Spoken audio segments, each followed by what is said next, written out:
Hello, hello, everybody. Welcome back to Mastering the Drop, a real view of recovery, where we just have amazing conversations with amazing people. This week, I'm super excited to bring in Anu, who is new with us here at Turning Leaves, but definitely not a stranger to the coaching practice or industry. And I could not be more honored that she has joined our team. And the level of expertise that she brings with her is just tremendous. I just get so excited every day. Anu, say hello. Hello, everyone. So nice to be here.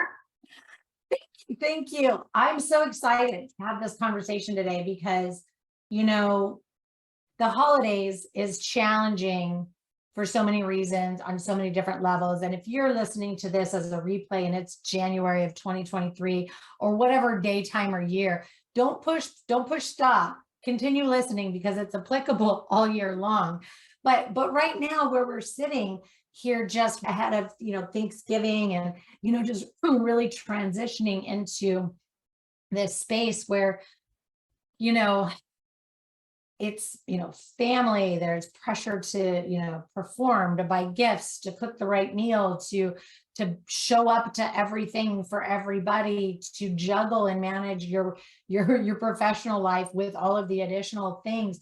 But there's more to it, and I think that this is really important because there's a lot of people out there that are in relationship transition, whether it's a relationship that has been struggling for some time that is still fighting to repair, or a relationship that has dissolved recently and is in that separation space and that whole newness of what is this going to look like, especially when there's kids and who gets who, when, where, and how do we all the things, especially when they're long-term relationships that are ending. Now you have that grieving of, not being with the in-laws that you used to be with, or, having to meet new people if you're starting something new for the first time.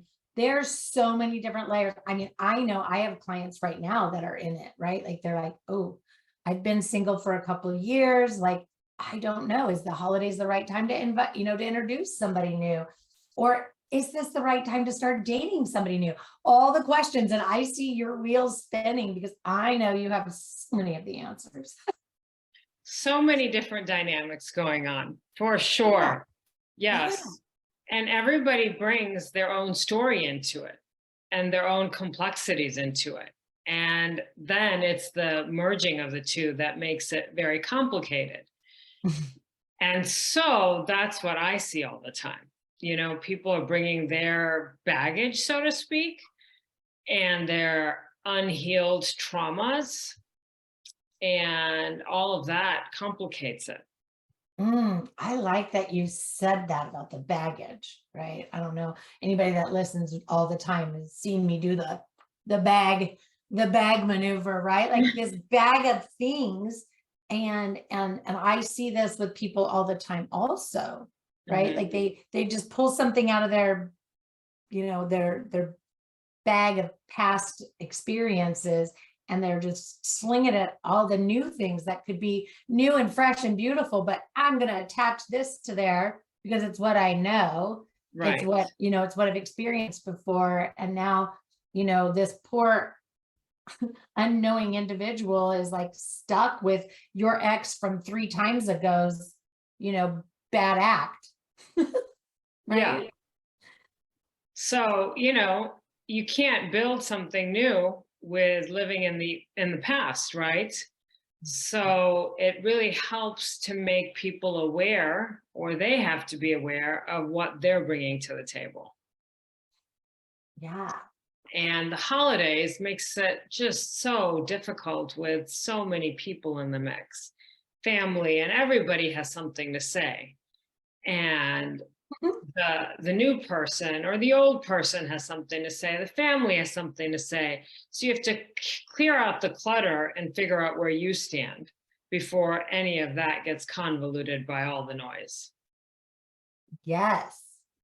I like that. Yes, right. You have to figure out where you stand.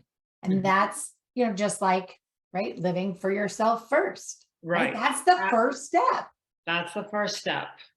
Gotta live for yourself first. And I hear people say this to me all the time. I feel guilty when I do that. I feel selfish when I do that. I get accused of being selfish when I do that. It causes arguments when I do that. It causes problems, with time constraints when I try to do that. So there's so many reasons why not now, for people to transition or into a space of putting themselves in a position of priority. Mhm. Well, when you're saying that, it makes me think of setting boundaries. Well, those that are healthy around you and with you being healthy are not going to have a problem with you setting up boundaries.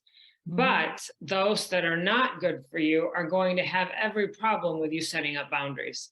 So, with you taking out time for yourself in a positive manner is a healthy thing.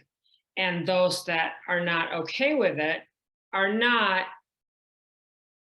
supporting you. Mm-hmm. Right? So it goes in line with setting up boundaries, and those that will clash with those, and those that support you and don't support you in your needs. I like that. I like that. And for me, I do boundaries, limits, and limitations as a grouping, right? Boundaries, limits, and limitations, because boundaries for me is a filtration system, right? It allows me to listen to that feedback that I'm getting from out there and decide what to let in and what not to let in. Like, I can hear it, but not take it personal. I can hear it, but not allow it in. But that filtration system also allows me to say, wow, I can appreciate that you believe that way. I will take it into consideration as I'm structuring my day, my time around the holidays, whatever, right? However, I still need to take care of, and then there's that temporal filtration system, right? Part of the boundary system. I still need to take care of my emotions, right? So I'll take it all into consideration, and it's this all wonderful, breathing organism, if you will, right? Like this wonderful boundary system that's backed by limits and limitations. There's only so much that I can do, right? Like a hard, fast stop is, I'm not going to compromise my need for whatever that self-care thing is.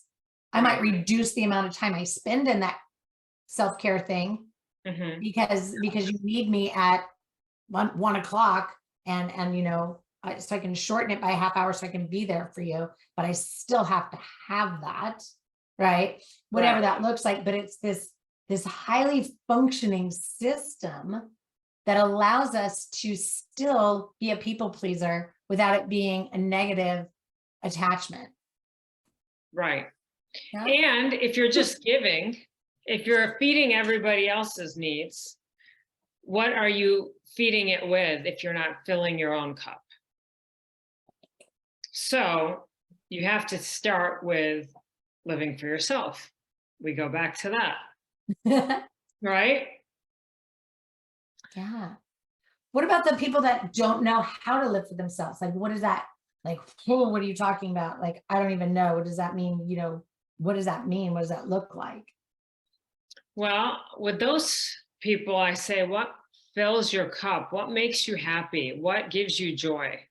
That's where you have to start, because they are probably not feeling fulfilled. So when you're not feeling fulfilled, where are the empty spaces? What can you put into your life that's going to give you some more joy? Right? Yeah. I saw the cutest little thing on LinkedIn last night, and it was just this little girl that says, those things that make you smile, those things that make you laugh, I saw go that. do those things right now. I saw that too. What are you waiting for? Such a cute, and out of the mouth of babes. And of course she prompted, but I thought, wow, that is so true. And I have to remind myself this all the time, right? My relationship is great. It's solid. It's strong. It doesn't mean that it doesn't need attention, love, nurturing, it doesn't mean that I don't need to fuel or, feed me, because when I feed me, I smile more, I radiate love more, I am more bendable, flexible, pliable, I'm engaging, I'm silly, I'm childlike, my partner laughs and he then feels jovial, and just all these things, like it's contagious. And so Right. I know for me, if I haven't done something creative with textures and colors and elements, meaning like wood, dirt, glass, iron, the whatever, like if I haven't gotten in touch with the elements of the earth in some time, like I start to feel lacking. I start to feel like time is linear, right? Like and things aren't, getting done, instead of, time just being very cyclical. Mhm. So, I know that it's like, oh, you know what? I need to go, just something simple, go outside and water my plants. It takes 20 minutes. Go outside and pull out the plants that are dead so that I can replant something new.